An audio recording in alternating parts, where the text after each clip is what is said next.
everyone. Today I'd like to read you all a story. The story is called The Smartest Giant in Town.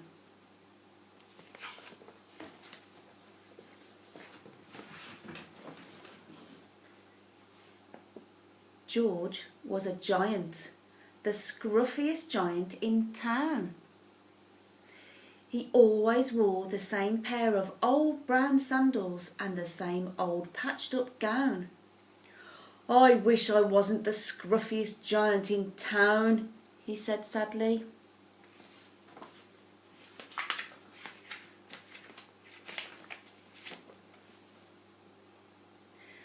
But one day, George noticed a new shop.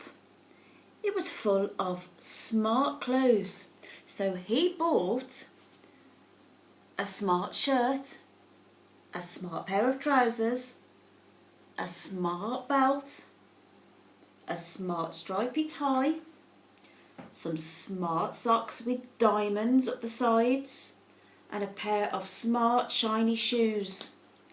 "Now I'm the smartest giant in town," he said proudly. George left his old clothes behind in the shop. He was about to go home when he heard a sound. On the pavement stood a giraffe who was sniffing sadly. "What's the matter?" asked George. "It's my neck," said the giraffe. "It's so very long and so very cold. I wish I had a long warm scarf." "Cheer up," said George, and he took off his stripy tie. "It didn't match my socks anyway," he said, as he wound it round and round the giraffe's neck. "It made a wonderful scarf." "Thank you," said the giraffe. As George strode towards home, he sang to himself, "My tie is a scarf for a cold giraffe, but look me up and down, I'm the smartest giant in town." George came to a river. On a boat stood a goat who was bleating loudly. "What's the matter?" asked George. "My sail," said the goat. "It blew away in a storm. I wish I had a strong new sail for my boat."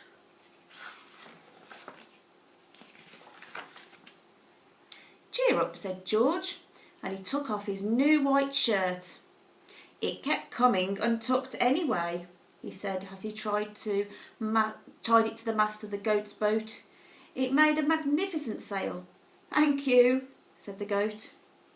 George strode on, singing to himself, "My tie is a scarf for a cold giraffe. My shirt's on a boat as a sail for a goat. But look me up and down, I'm the smartest giant in town." George came to a tiny ruined house. Beside the house stood a white mouse with lots of baby mice. They were all squeaking. "What's the matter?" asked George. "It's our house," squeaked the mother mouse. "It burnt down and now we have nowhere to live. I wish we had a nice new house."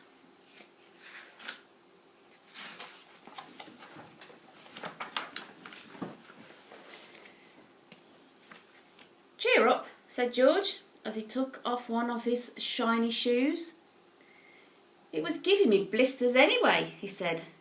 As the mouse and her babies scrambled inside, the shoe made a perfect home for them. "Thank you," they squeaked. George had to hop along the road now, but he didn't mind. As he hopped, he sang to himself, "My tie's a scarf for a cold giraffe. My shirt's on a boat as a sail for a goat. My shoe is a house for a little white mouse. But look me up and down, I'm the smartest giant in town." George came to a campsite. Beside a tent stood a fox who was crying. "What's the matter?" asked George. "It's my sleeping bag," said the fox. "I dropped it in a puddle. I wish I had a warm, dry sleeping bag."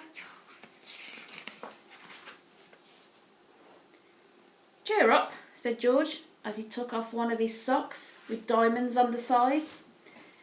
It was tickling my toes anyway, he said, as the fox snuggled into it. It made a very fine sleeping bag. Thank you, said the fox. George hopped on singing to himself. My tie is a scarf for a cold giraffe. My shirt's on a boat as a sail for a goat. My shoe is a house for a little white mouse.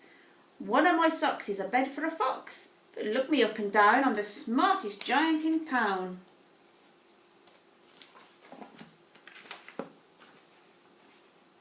George came to a big squelchy bog. Beside the bog stood a dog who was howling. What's the matter? Asked George. It's this bog, said the dog. I need to get across, but I keep getting stuck in the mud. I wish there was a safe, dry path. Cheer up, said George, and he took off his smart new belt. It was squishing my tummy anyway, he said, as he laid it down over the bog. It made an excellent path. Thank you, said the dog. The wind started to blow, but George didn't mind. He hopped on singing to himself. My tie is a scarf for a cold giraffe. My shirt's on a boat as a sail for a goat.